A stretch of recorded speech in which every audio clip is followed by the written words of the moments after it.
우리가 지난 30주 동안 요한계시록의 말씀을 이제 살펴보았고요. 이제 오늘부터는 이제 다니엘서의 말씀을 이제 공부하게 됩니다. 다니엘서는 이제 문학적 장르로는 이제 묵시문학으로 요한계시록과 같은 형식입니다. 그러니까 앞으로 이제 그 바벨론의 포로로 끌려가서 역사의 소용돌이 속에서 나라가 망하고 포로로 끌려가고 배교를 강요당하고 하는 상황에서 하나님의 주권을 인정하고 하나님의 계획을 보게 하는 것입니다. 세상에 여러 제국들이 일어나고 망하고 주인이 바뀌는 상황에서도 역사의 주인공은 하나님이시며 이런 세상을 살아가는 성도들은 어떤 자세로 살아가야 되나 하는 것을 보여주는 것이 바로 다니엘입니다. 다니엘서는 총 12장으로 되어 있습니다. 12장으로 되어 있는데 이걸 크게 두 부분으로 나누면 1장부터 6장까지 앞부분과 7장에서 12장까지 뒷부분이 있는데, 먼저 앞부분 1장에서 6장까지는 바벨론의 포로로 끌려간 다니엘과 세 친구들의 신앙에 대한 사건이 기록되어 있습니다. 여기에서 다니엘은 선지자라기보다는 어떤 정치인으로 활동하는 모습처럼 보입니다. 그러니까 어떤 역사적 사건을 주로 다루고 있고요. 뒷부분에 7장부터 12장까지는 이제 바벨론과 또 페르시아 그리고 헬라와 로마에 이르기까지 앞으로 이어질 이 세상 나라들의 흥망성쇠에 대한 환상을 하나님이 보여주시는데, 그 환상을 기록해 놓은 것으로 되어 있습니다. 여기는 이제 선지자로서 하나님이 보여주신 묵시와 환상들을 기록해서 전해주는 그런 역할을 하게 됩니다. 그래서 사실 구약 성경을 보면 바벨론의 멸망을 하고 포로로 끌려갔다가 돌아오는 것으로 이제 끝이 나게 되는데, 그 후에 페르시아 이후에 헬라와 로마 제국에 이르기까지 약 400년 동안의 이제 공백기가 있거든요. 이거를 우리가 신구약 중간기라 부르는데, 이 부분에 대한 힌트를 주는 그 내용을 설명해 주는 부분이 바로 다니엘서입니다. 그래서 그런 성경의 신약과 구약을 연결해 주는 중요한 역할을 하는 내용이기도 합니다. 다니엘서를 시작하는 1장의 상황은 하나님을 인정하지 않고 세상의 힘을 추구하는 이 세속적 세계관이 지배하는 이 세상에서 성도들이 어떻게 살아가야 되나 하는 중요한 문제를 다뤄주고 있습니다. 그러니까 저들이 이제 나라가 망하고 포로로 끌려가기 전까지는 유다 공동체 속에서 신앙적인 이제 배경 속에 살았거든요. 근데 포로로 끌려가게 되면서 하루아침에 모든 것이 바뀌어버리고 말았습니다.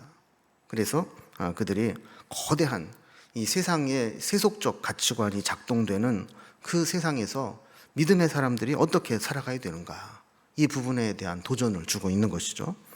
그래서 1절과 2절 말씀을 보면, 유다 왕 여호야김이 다스린 지 3년이 되는 해에 바벨론 왕 느부갓네살이 예루살렘에 이르러 성을 에워쌌더니 주께서 유다 왕 여호야김과 하나님의 전 그릇 얼마를 그의 손에 넘기심에 그가 그것을 가지고 신할 땅 자기 신들의 신전에 가져다가 그 신들의 보물 창고에 두었더라 그랬습니다. 그럼 여기 1절 2절을 보면 길지 않은 짧은 구절이지만 여기에 이 다니엘서의 배경이 되는 설명들이 다 나와 있습니다. 당시 유다의 상황은 여호야김이라는 왕이 다스린 지 3년이 되는 해다 그랬어요. 근데 그때 이 바벨론 왕 느부갓네살이 예루살렘을 침공해서 에워쌌다라는 거예요. 그런데 그들이 이기긴 했는데 유다를 완전히 멸망시킨 게 아니라 그 중에서 성전에 있는 그릇 얼마를 전리품으로 가지고 가서 그들의 신을 모셔둔 신할 땅에 있는 그 신전의 보물 창고에다가 가져다 주었다 하는 이제 내용입니다. 자, 이 배경을 우리가 지도를 좀 보면서 잠깐 설명을 드리겠습니다. 당시 이 고대 근동 지역에는 엄청난 격동이 일어났습니다. 여러분이 보실 때 가운데 좀 위에 보면 아수르라는 곳이 있죠.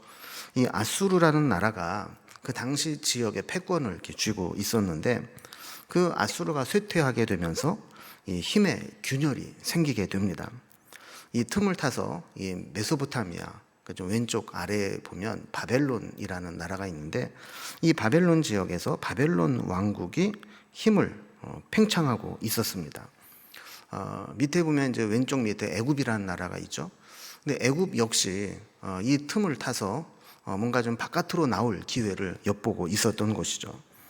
그런데 이 바벨론이 생각보다 무서운 기세로 서쪽으로 확장을 해 오게 되는 겁니다. 그때 두려움을 느낀 애굽은 쇠퇴해가는 아수르와 연대를 해서 이 바벨론의 세력을 한번 막아보자, 이렇게 맞서게 됩니다. 그래서 애굽이 군대를 이끌고 바깥으로 나오게 되는데 이거를 유다가 반대하면서 길을 막아요. 자, 그러면서 무기또라고 하는 곳에서 전투가 벌어집니다. 자, 이때 이제 요시야 왕이 이제 전사를 하지 않습니까? 이때 이제 유다가 애굽 왕 바로 느고에게 패하고 애굽의 속국처럼 매이게 됩니다. 애굽의 바로 느고는 요시야 아들 여호아스를 폐위시켜 버리고 여호야김을 왕으로 세워서 친애굽 정부를 만들어 버리고 맙니다. 자, 그리고 이때 애굽이 북쪽에 갈그미스라는 곳이 있는데 그 갈그미스라는 곳까지 올라가서 바벨론과 전투를 벌이게 됩니다. 그런데 여기에서 그만 애굽의 바로 느고가 바벨론의 느부갓네살에게 패하고 맙니다. 그래서 이제 애굽으로 돌아가서 숨 죽이고 살아가게 되는 거죠. 자, 그러다 보니까 이제 고대 근동 지역의 패권을 누가 줬느냐? 바벨론이 주게 된 거예요. 자, 그러면서도 애굽이 퇴각해서 나아가면서 이 유다를 자기 속국처럼 만들어 버렸기 때문에 이 유다는 애굽을 의지할 수밖에 없었고 적어도 애굽을 의지하면 망하진 않겠다 이런 생각을 하게 되었던 거죠. 그러면서 이제 바벨론에 반기를 들게 되는데 이것을 괘씸하게 여겼던 이 바벨론의 느부갓네살이 여호야김 3년에 이 유다를 침공해 온 겁니다. 자, 이렇게 될 때 이것을 우리가 바벨론 1차 침공이라 이렇게 부르고 이때 다니엘과 세 친구가 포로로 끌려가게 되는 겁니다. 여러분, 이거를 이스라엘의 연대표를 보면서 다시 한번 좀 설명을 좀 드리면 이 유다 왕 이 요시아가 죽은 후에 여호아하스가 대신 왕이 됩니다. 그런데 그를 폐위시키고 여호야김으로 왕을 이제 세웠다 그랬잖아요. 여러분, 이 밑에 보면 바벨론 왕으로 느부갓네살이 나옵니다. 이 느부갓네살이 있을 때 바벨론의 1차 침공이 이어지면서 성전의 기물을 빼앗기고 한 10,000명 정도가 바벨론의 포로로 끌려가게 됩니다. 그래서 여기에 다니엘과 세 친구들이 포함되어 있었다 그랬죠. 여러분, 다니엘과 동시대에 활동했던 선지자가 있는데 거의 비슷한 시기에 활동한 선지자가 에스겔입니다. 그러니까 바벨론에 가기는 다니엘이 먼저 가고 에스겔은 2차 침공 때 포로로 끌려가게 돼요. 그리고 이 다니엘과 에스겔은 활동하는 모습도 좀 다른데 다니엘은 이제 왕실에서 아주 특별한 엘리트로 관원에 중용될 정도로 그렇게 활동을 하게 되었다면 이 에스겔은 이제 그발 강가에서 운하를 만드는 이제 포로 생활을 강제 노역을 하는 포로들과 함께 생활했던 것을 보게 됩니다. 그래서 우리 1절, 2절 우리가 그냥 급하게 읽고 지나갔는데 한 게 중요한 단어가 하나 나옵니다. 그게 뭐냐면 2절을 시작하는데 주께서라는 대목입니다.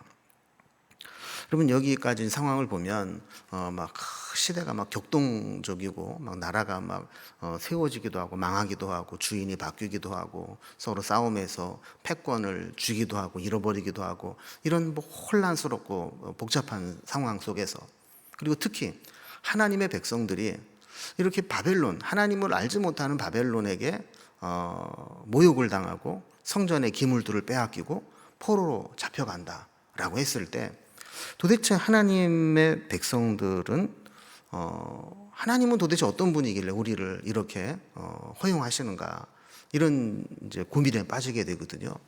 여기에 대해서 하나님께서 단호하게 말씀하시는 게 있어요.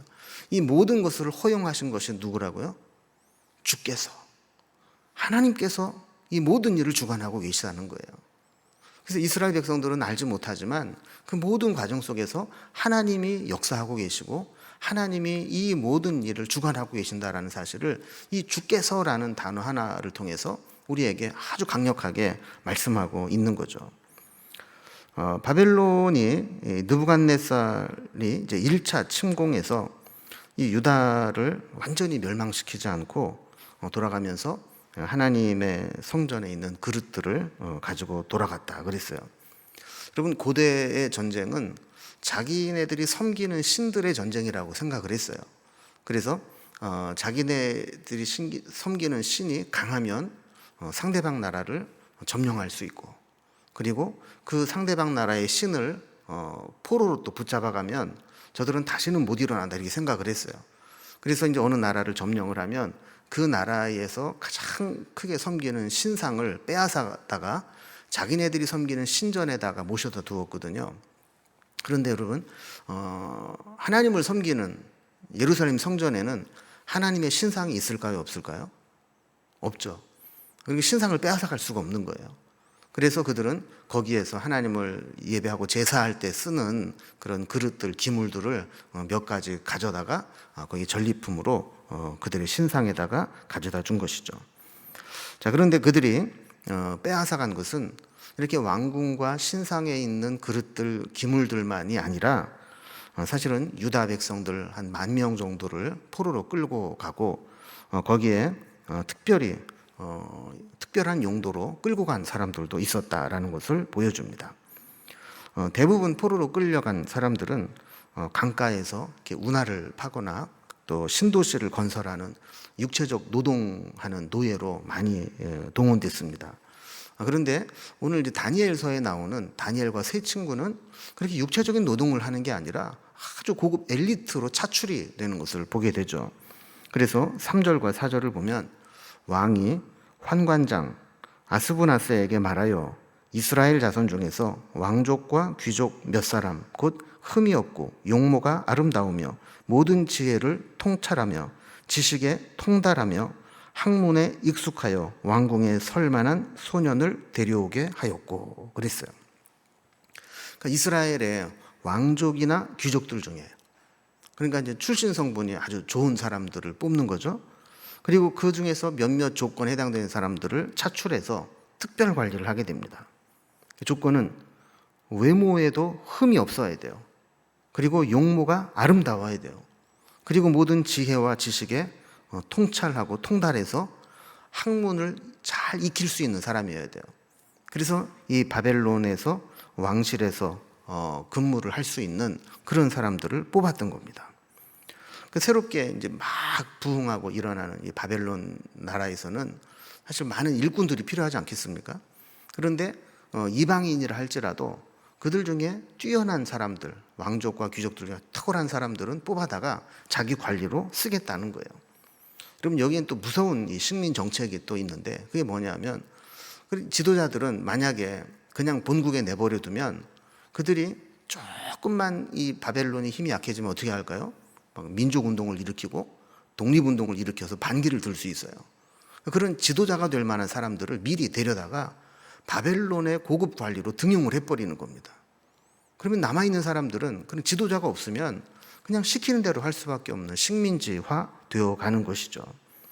자, 그래서 바벨론은 자기 왕실의 고급 공무원으로 채용할 자들을 뽑아서 투자를 하고 훈련을 시키게 되는데 이 훈련 기간은 3년 기간이었어요. 이 3년 기간을 통과한 자들 중에서 우수한 인재들을 왕 앞에 서서 쓰임받게 했다라는 겁니다. 이렇게 다니엘과 이 세 친구들은 역사의 가장 어둡고 암울한 시대에 나라가 망하고 포로로 끌려가면서 정말 어려운 상황에 처하게 됩니다. 만약에 이들이 나라가 이렇게 망하고 포로로 끌려가지 않았더라면 다 왕실 또 귀족 출신들로서 다 하나님 나라에 다 쓰임받는 그런 인재들 아니었습니까? 그런데 그들이 바벨론의 포로로 끌려오면서 이제는 모든 사람이 낯선 사람들이에요. 자기를 도와줄 수 있는 사람들이 없어요. 울타리가 없어요. 언어도 다 틀려서 새로 배워야 돼요. 문화도 종교도 환경도 자기가 한 번도 경험해보지 못한 그런 환경 속에 새롭게 시작을 해야 되는 겁니다. 무엇보다도 저들이 선택받았다라고 하는 것은 이제 하나님을 위해서 일하는 게 아니라 하나님의 백성들을 멸망시킨 그런 바벨론, 적국을 위해서 일해야 된다라는 것을 의미하는 것이기 때문에 그런 마음속에 갈등이 있지 않겠습니까? 우리나라를 멸망시킨 나라에 포로로 끌려갔는데 거기에서 고급 관리가 돼요. 그러면 이거는 우리나라를 멸망시킨 적국을 위해서 하는 이적 행위가 되기 때문에 이걸 해야 되냐 말아야 되냐 이런 고민과 갈등이 생길 수밖에 없는 것이죠. 어떻게 보면 이것이 다른 사람들은 다 육체적인 노동을 하고 고생을 하는데 이렇게 엘리트화 시켜준다라고 하는 것은 관대한 정책처럼 보이고 특혜를 입는 것처럼 보이고 기회가 되고 감사의 조건이 되는 것처럼 보이지만 또 한쪽에서는 이것이 민족을 팔아먹는 그런 일이 될 수도 있다라는 생각을 할 수 있겠죠. 자, 그런 가운데서 이 다니엘과 세 친구들은 어떻게 반응을 했는가, 어떻게 살아갔는가 하는 게 1장의 주된 내용입니다. 자, 그러면 이 바벨론에서 이렇게 그들을 뽑아서 공직자로 훈련시키는 데는 크게 4가지의 조건이 있었어요. 첫 번째가 뭐냐면 바벨론, 여기서는 갈대아 사람 그랬는데 이 바벨론의 옛날 이름이 갈대아입니다. 그래서 성경에서 갈대아 지역, 갈대아 그러면 바벨론을 이야기하는 거예요. 바벨론의 학문과 언어에 대한 교육을 받아야 된다. 두 번째는 국가가 모든 것을 제공하고 관리한다. 세 번째는 우수자는 바벨론 왕실에서 채용한다. 네 번째는 바벨론식 이름으로 계명을 한다 하는 4가지였어요. 먼저 바벨론 학문과 언어에 대한 교육을 받아야 된다. 그럼 어떻게 보면 당연한 거죠. 바벨론에서 공직 생활을 하려면 바벨론 말을 할 줄 알아야 되겠죠. 바벨론이라는 나라를 이해를 할 수 있어야 되겠죠. 그래서 바벨론의 언어뿐만 아니라 바벨론의 문화와 종교와 학문과 모든 것들을 다 배워야 했어요. 그동안 그들이 애굽에 유다 땅에 있을 때 하나님의 말씀을 배우고 율법을 배우고 제사 드리는 법을 배우고 했던 이 모든 것들은 다 소용이 없어졌고 이제 바벨론식 재교육을 받아야 됐다라는 거예요. 그럼 여기에는 단순히 학문만 들어가 있는 게 아니라 사실은 우상 숭배와 다신교적인 영적인 요소들이 다 혼합되어 있습니다. 사실 고대 학문들은요 다 순수 학문이 아니라 다 거기에 어떤 이 우상들과의 이 접촉이 되어 있는 혼합된 학문들이었거든요. 그러니까 바벨론을 공부한다라고 하는 것은 바벨론의 종교, 바벨론의 문화, 바벨론의 우상 숭배를 접할 수밖에 없다라는 것을 의미하는 겁니다. 자, 두 번째로 그들이 조건은 국가가 모든 것을 제공하고 관리한다는 거예요. 그래서 5절에도 보면 또 왕이 지정하여 그들에게 왕의 음식과 그가 마시는 포도주에서 날마다 쓸 것을 주어 3년을 기르게 하였더니 그랬어요. 그들이 관리를 써먹기 위해서 인재 양성을 위해서 3년 동안 투자를 하는데 거기에 필요한 모든 재정은 국가가 다 투입을 한다는 거예요. 그런데 그것도 왕이 먹는 음식, 왕이 마시는 포도주와 똑같은 것을 제공해 준다라는 겁니다. 왕이 아무거나 먹겠어요? 최고로 좋은 거 먹지 않겠습니까? 그런데 이런 최고의 것으로 그들에게 먹게 했다라는 거예요. 세 번째로 그들 중에서 우수자들은 바벨론 왕실에서 채용이 보장됐습니다. 5절 뒷부분에 보면 그 후에 그들은 왕 앞에 서게 될 것이더라 그랬어요. 저들은 취업 걱정이 없는 거죠. 필요할 필요가 없는 거죠. 그걸 훈련 기간을 잘 마치고 우수한 성적을 내기만 하면 왕실에서 아주 고위공직자로 채용이 되는 것이었습니다. 네 번째로 채용의 조건은 바벨론식 이름으로 계명을 해야 된다라는 거였어요. 그럼 여기에 보면 이 다니엘과 세 친구들의 이름을 보면 엘이나 야로 끝나는 것을 보게 돼요. 엘은 하나님이라는 뜻이고요. 야는 야훼, 여호와를 의미하는 것이거든요. 그러니까 이름에 엘이나 야가 들어간 이름은 모두 하나님과 연관된 이름이라는 것을 우리가 알 수 있죠. 그럼 우리도 믿음의 가정에서 자녀들에게 이름을 지을 때 제일 많이 들어가는 게 뭐예요? 하나님 하자, 예수님 할 때 예자, 거룩한 할 때 성자, 그 다음에 또 은혜할 때 은자, 또 주님 찬양한다 그럴 때 찬자, 이런 이름들이 많이 들어가잖아요. 이런 이름들이 막 조합이 돼서 있다 그러면 우리가 딱 볼 때도 저 부모가 믿는 사람이구만 이렇게 알지 않습니까? 마찬가지로 그 이름에 엘이나 야로 끝나는 말이 들어가면 이거는 뭔가 하나님과 연관이 되어 있다는 거예요. 자, 그런데 그들이 고위공직자가 되려면 이름을 바벨론식으로 바꿔야 된다라는 겁니다.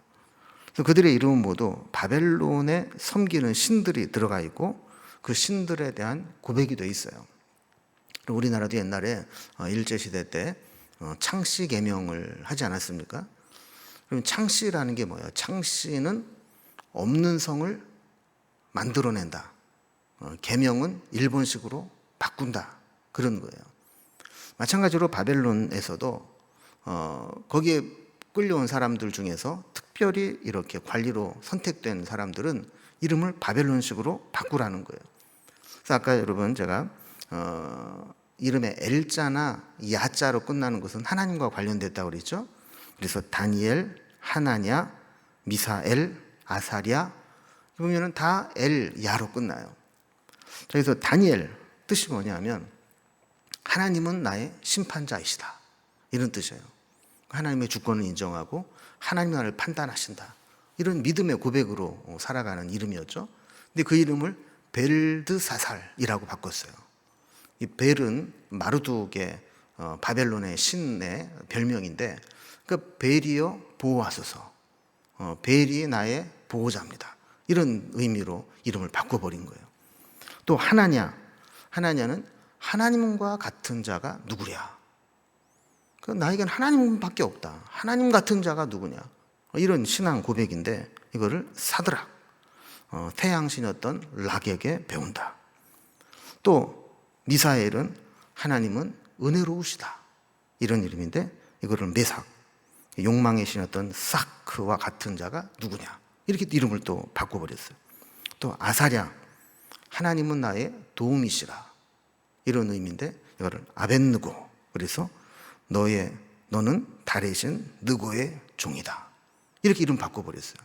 그러니까 하나님과 관련된 이 이름들을 다 바벨론의 신들의 이름과 결합을 시켜서 이름을 바꿔버린 거죠. 여러분, 이 네 가지 조건, 바벨론의 학문과 언어를 배워야 된다, 또 그들은 바벨론의 관리로 채용이 된다, 거기서 필요한 모든 재정은 국가로부터 지원을 받는다, 그리고 이름을 바꿔야 된다. 여러분, 이 네 가지 조건이 있었는데, 여러분 여기에 이 다니엘과 세 친구들은 그거를 수용했을까요? 거절했을까요? 다니엘서를 잘 읽어보면 세 가지는 수용하고 한 가지는 거절합니다.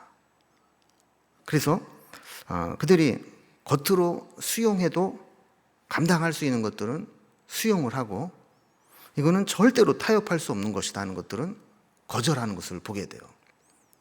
그리고 사실 다니엘과 세 친구들은 그렇게 선택할 폭이 넓지 않았어요. 왜냐하면 요즘 우리 같이 자유로운 상황에서 내가 이것도 할 수 있고 저것도 할 수 있고 하는데 선택하는 게 아니라 바벨론의 포로로 끌려가서 차출돼 가지고 갔거든요. 그런 상황 속에서 무조건 다 거절할 수는 없었던 상황이었던 거죠. 그래서 그들은 바벨론식 학문과 언어를 배웠어요. 또 나중에 바벨론의 관리로 채용되지 않습니까? 그래서 그 총리까지 됩니다. 바벨론식 이름으로 계명을 해서 불리게 됩니다. 그런데 한 가지는 거절했어요. 그게 뭐예요? 바벨론에서 제공하는 음식은 거절했어요. 여러분, 여기에서 우리는 다니엘과 세 친구들의 수용할 것은 수용하고 거절할 것은 거절하는 것을 보면서 바벨론과 같은 세상을 살아가면서 우리가 어디부터 어디까지는 수용하고 어디부터는 절대로 수용하지 못하고 타협할 수 없는 것인가 분명히 해야 되는 것을, 지혜를 배우게 됩니다. 먼저 그들이 바벨론의 학문과 언어를 배웠다 그랬어요. 여러분, 그들이 채용됐다는 것은 바벨론의 학문과 언어를 통달했다라는 거예요. 바벨론식 세계관을 받아들이고 바벨론에서 요구하는 기준을 다 충족했다는 겁니다. 근데 한 가지 중요한 것은 뭐냐면 그것이 내 정신과 영혼을 팔아먹고 바벨론 사람이 되겠다는 것은 아니었다라는 거예요. 여러분, 다니엘과 세 친구들을 보면 나중에 그들이 관리로 채용되고 나서도 그들이 신앙을 팔아먹고 바벨론 사람이 됩니까? 아니죠. 철저하게 하나님의 사람으로 남아있는 것을 보게 돼요.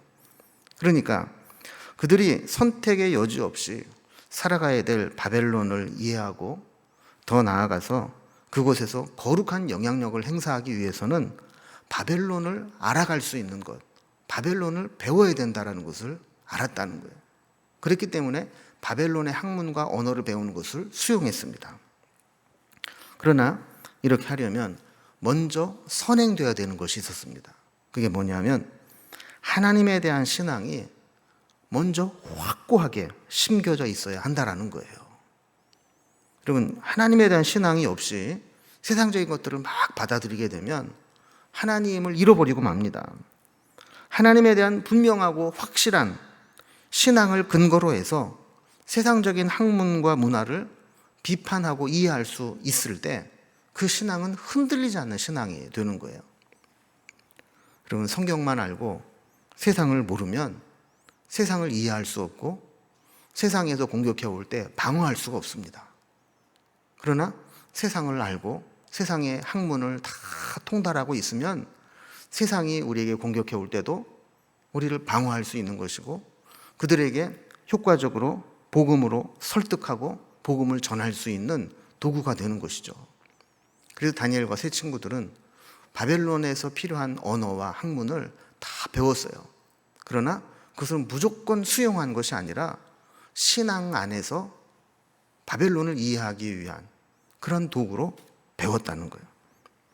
두 번째로 그들은 바벨론의 관리로 또 총리로 발탁돼서 탁월함을 드러내게 됩니다.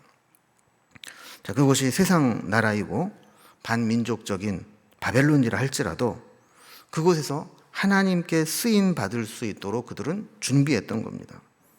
여러분, 우리는 때로 하나님이 인정하지 않는 이 세상에서 쓰임 받아야 될 필요가 있을 때가 있어요. 여러분, 우리가 신앙 공동체가 우리 명륜중앙교회, 명륜중앙교회, 어떤 교회 다 있지만 거기에서 우리의 직업도 다 해결이 되고 먹고 사는 문제도 해결되고 모든 게 해결되는 건 아니잖아요. 교회에서 예배는 드리지만 또 돈을 벌기 위해서는 세상에 나아가서 세상 사람들과 또 접해야 되는 그런 일들이 있게 됩니다. 자, 이렇게 될 때 하나님의 사람들은 때로 그들 가운데 들어가서 하나님이 쓰시는 대로 쓰임 받아야 될 필요가 있다라는 거예요.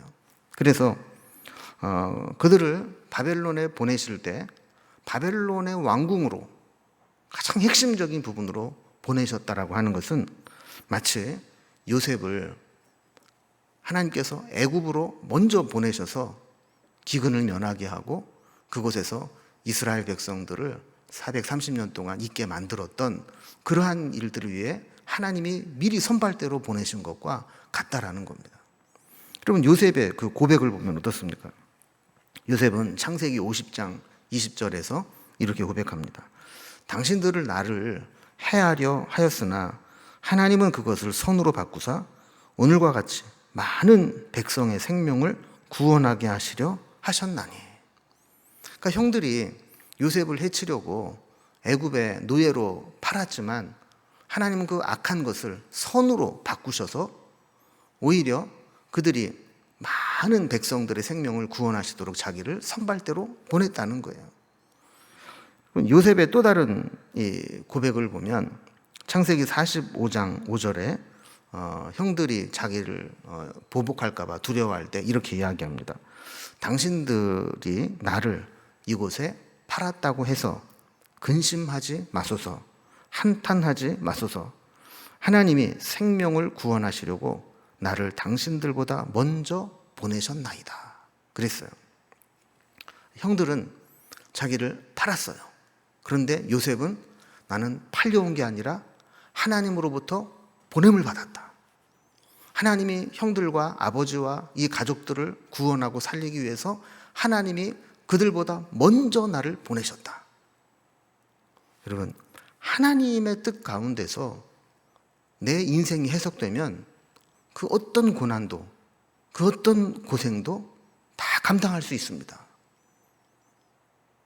만약에 하나님께서 나에게 이런 큰 뜻을 주시기 위해서 이 고난의 길로 인도하셨다면 충분히 가치가 있는 일이고 하나님 앞에 쓰임받는 일입니다. 그러니까 요셉은 자기가 어린 나이에 노예로 팔려왔어요. 그리고 종살이를 해요. 거기다 모함을 받아가지고 감옥에 갇혀요. 그리고 감옥에 있으면서 힘든 일을 겪어요. 그리고 총리가 되어서 다른 나라, 이방 나라를 위해서 일을 해요. 그러면서도 그는 한 가지 잊지 않고 붙잡고 있는 게 있었는데, 그게 뭐냐면 하나님이 그에게 꾸게 했던 꿈이에요. 그 꿈을 통해서 하나님은 나에게 크게 쓰실 것이다. 내 부모와 형제들을 나를 통해서 구원하실 것이다 하는 비전을 가지고 있었기 때문에 그는 그것이 하나하나 이루어지는 과정들을 보면서 그가 했던 그 모든 고생, 그가 당했던 모든 고난, 그것이 다 해석이 되고 이해가 되는 거예요. 그래서 그는 형들이 자기를 팔아서 나중에 그 높은 자리에 애굽의 총리가 되어 있던 요셉이 자기에게 보복할까 봐 두려워 떨고 있을 때 그는 보복하지 않잖아요. 나중에 보면요, 형들, 자식들까지도 내 조카들인데 내가 다 책임지겠습니다 이러면서 그를 품거든요. 그래서 나를 팔았다고 해서 두려워하지 말라고. 형들은 나를 판 것이라고 생각할지 모르지만 하나님이 나를 먼저 보내신 거라고, 그렇게 해석하는 것을 보게 됩니다.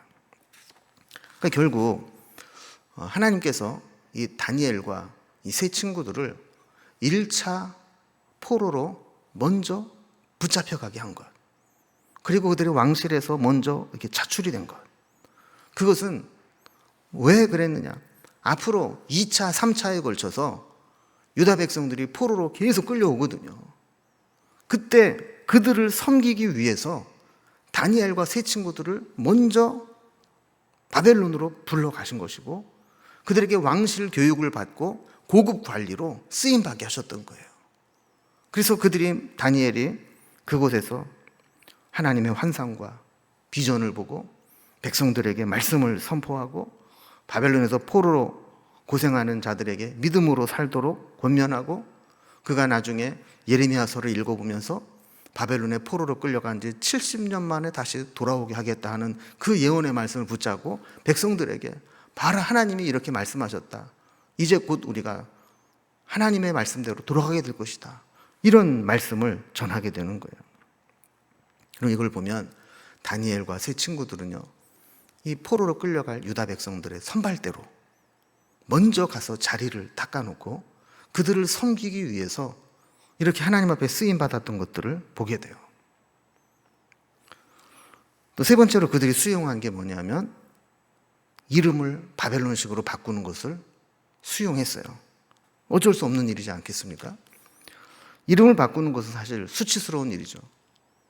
여러분, 내가 내 자의적으로 이름을 개명하는 게 아니라 부모님이 지어주신 이름을 강압적으로 이름을 바꿔 불러야 된다. 이거는 참 불쾌하고 수치스러운 일입니다. 거기다가 신앙적이고 믿음의 이름을 못 쓰게 하고 우상을 섬기는 바벨론의 신들과 연관된 이름을 쓰는 것은 괴로운 일입니다. 여러분, 만약에 여러분에게 불교 용어로 이름을 바꾸라고 한다거나 또 점치는 그 용어로 무당의 용어로 이름을 바꾸라고 그러면 바꾸겠어요? 안 바꾸죠. 그런데 어쩔 수 없이 그들은 계명을 받아들였어요. 여러분, 여기에 만약에 이 바벨론에 끌려가서 바벨론식으로 이름 바꾼 이 친구들을 좀 변호하는 입장으로 본다면 사실 그들은 바벨론 신은 아무것도 아니라는 것에 대한 확실한 믿음이 있었거든요. 오직 하나님은 한 분밖에 없기 때문에 그래, 니들이 나를 뭐라고 부르든 나는 상관없다, 이런 확신이 있었다는 거예요. 그래서 사실 이 다니엘은 이제 공식적인 공직을 수행하지 않고 하나님의 말씀을 전할 때 보면은요, 이제 아까 서론에도 말씀드렸지만 7장부터는 이제 환상과 하나님의 계시를 본 내용들을 쓰는데 7장, 8장, 9장, 10장, 12장에 보면 다니엘이 자기를 이야기할 때 뭐라 그러냐면 나 다니엘은 나 다니엘이, 그러면서 나 다니엘이. 여러분, 원래 다니엘을 바꾼 바벨론식 이름이 뭐라고 그랬어요? 벨드사살. 근데 그는 나 벨드사살이 이렇게 말하지 않았어요. 나 다니엘이. 그는 자기의 정체성을 나는 다니엘이다. 니들이 나를 뭐라고 불러도 나는 하나님이 나의 심판자이시고 하나님이 나를 판단하시는 그 이름, 나는 다니엘이다. 이것을 한 번도 잊지 않고 살았던 것을 보게 됩니다. 오늘 이제 말씀을 한번 정리를 해보면